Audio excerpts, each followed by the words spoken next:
Hey guys, and welcome back to the Aether Hub. I'm Simon here, bringing you another deck tech for Ravnica Allegiance Standard. Though these decks can be all-purpose, paper, or arena, I'm going to be coming from more of an arena perspective, simply because that's what I find myself playing a lot of recently. That being said, today's deck is one you'll see a lot on the arena ranked climbs, as it's a proven strat that can eke out wins. It's Boros Aggro with some added tools thanks to Allegiance. The main new update to this type of deck, which is seriously one of the most common you'll see on Arena, is an artifact, Glass of the Guildpact. This is an Anthem effect for your board at the low cost of only 2 mana, and it's not legendary, so you can stack these things all day. That's where this deck can get really crazy, sure. We want to be fast, but these can make us fast and beefy. Basically the Burger King of Magic the Gathering.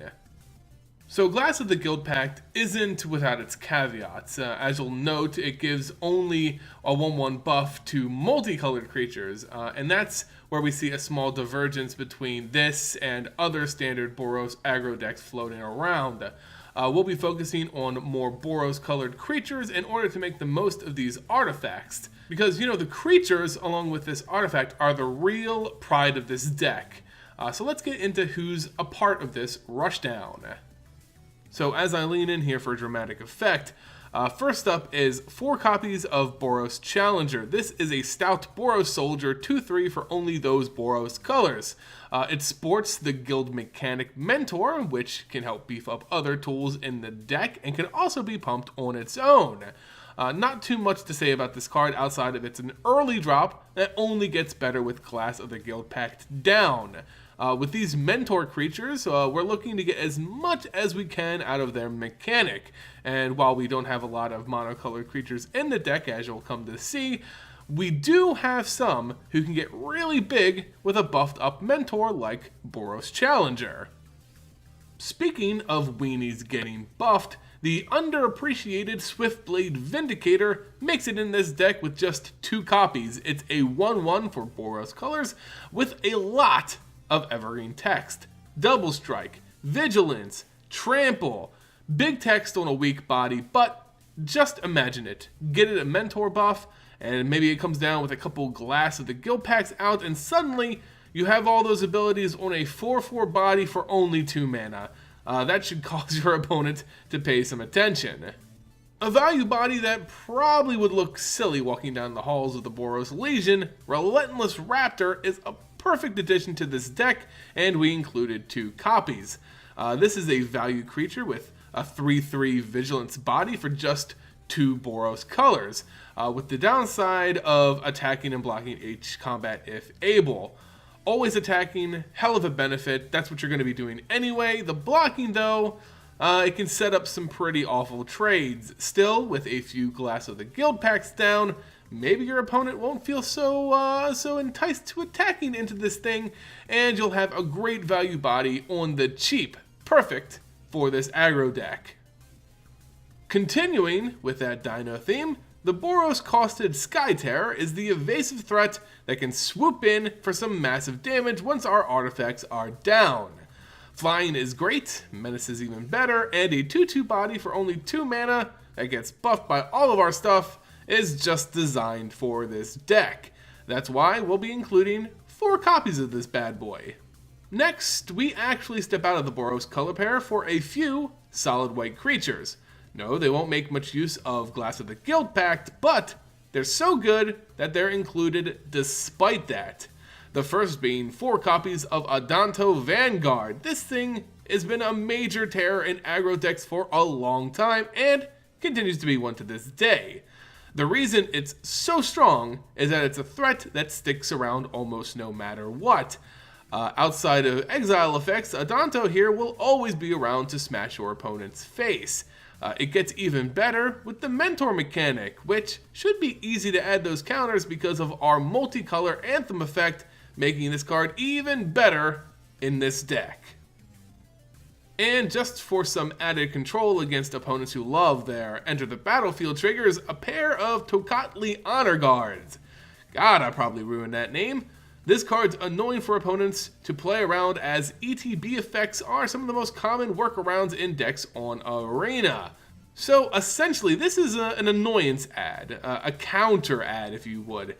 Basically, it's just a way to hedge our bets in a best of one format, as well as being an okay target for mentor counters. And finally, we end the creature roundup with a pair of legendary figures within the Boros Legion, that being 3 copies of both Tajic, Legion's Edge, and Aurelia, Exemplar of Justice. Tajic is a staple in these Boros aggro decks, and I mean really, do you blame it? It's a 3/2 body for 3 mana, haste, mentor, and prevents combat damage on all our other creatures. That's the big thing here. Even if you don't attack in with Tajic, it protects your board from a lot of nasty trades and annoying removal. Still, it's another big threat. So with those Glass of Guildpacts down, it has first strike, making it scary to block or attack into for your opponents. And honestly, does Aurelia even need an introduction or explanation for this deck? It's an insane value creature with everything we're looking on it. Boros colors check, evasion check, mentor check, amazing 2/5 body for 4 mana that can get even bigger check, and the ability to pump itself or anything else we have in play, for the most part anyway, by 2 power, trample, and vigilance. Yes, yes, yes, this card is just everything and belongs in this deck. So yeah, those are the creatures we'll be using in this Glass aggro deck. And the non-creature spells will be here simply to support our rush in and smash style of gameplay. So we're going to have decent removal like Lava Coil, 2 copies, and Lightning Strike, 3 copies. This is how we can clear the way for our guys to get through. It also helps that Lightning Strike can be used as a burn spell. If our opponent holds on by just a few life and begins to stabilize, we can just lightning shock them to the face, and then they're dead. The Lava Coils are just great creature removal, again making sure that we can get through, because that's the only way we're going to really win. We also included 4 copies of Legion's Landing, another staple in these weenie-style aggro decks.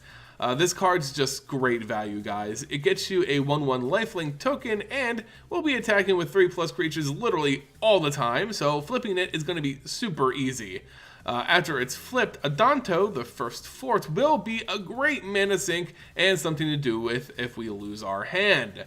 More 1/1 lifelinkers is always great, and they just so happen to be an amazing mentor target. It's why this card is seen a lot of in these Boros decks for Guild of Ravnica, and why it's returning with the updated build in Ravnica Allegiance. Finally, to round out and finish this deck tech, lands. You guys already know, pretty straightforward on this one. 4 Clifftop Retreats, 4 Sacred Foundries, 8 Plains, and 7 Mountains makes up our Glass aggro deck. And there you guys have it, a quick build for MTG Arena with Ravnica Allegiance, a classic Boros aggro deck with some Glass thrown in there for good measure. As you would expect, this being an aggro deck, you want to be attacking as fast as possible to end the game as quickly as possible. Removal is going to disrupt you big time, one of the reasons Tajic is so important, but board wipes, control decks, anything that could cause your opponent to stabilize is going to hurt us unless we have an explosive start. This is why I love aggro decks in a best of one MTG Arena format. At least some of the time, even against control players, you'll get that better draw and win in just a few turns, and even if you lose in most cases, you've lost pretty quick, and you'll know that you've lost, basically. Making the ladder climb at least a little bit less time-consuming. Anyway, guys, that's Glass aggro. Let me know your thoughts and includes in the comment section below. If you liked the video and want to support the channel, subscribe, like, share, and of course check out the link to our Patreon page in the description below. You can also catch me testing these decks live on Arena on Twitch at twitch.tv/theetherhub, so go ahead and make sure you follow me there as well. As always, guys, thank you all so much for watching, and I'll see you next time here on the Ether Hub. See ya! Thanks so much for watching our latest video here on the Ether Hub. Our channel only exists thanks to fans like you and those who've joined the Vorthos Army over in Patreon. Many thanks to our latest supporters, David Coulterman, Peter Jadalrab, Anton Thorne, Daniel Vincent, and Marcirio Pajeo. Welcome to the Vorthos Army! The same goes for all of the lore legends that you see in the credits, the supporters who make this channel possible.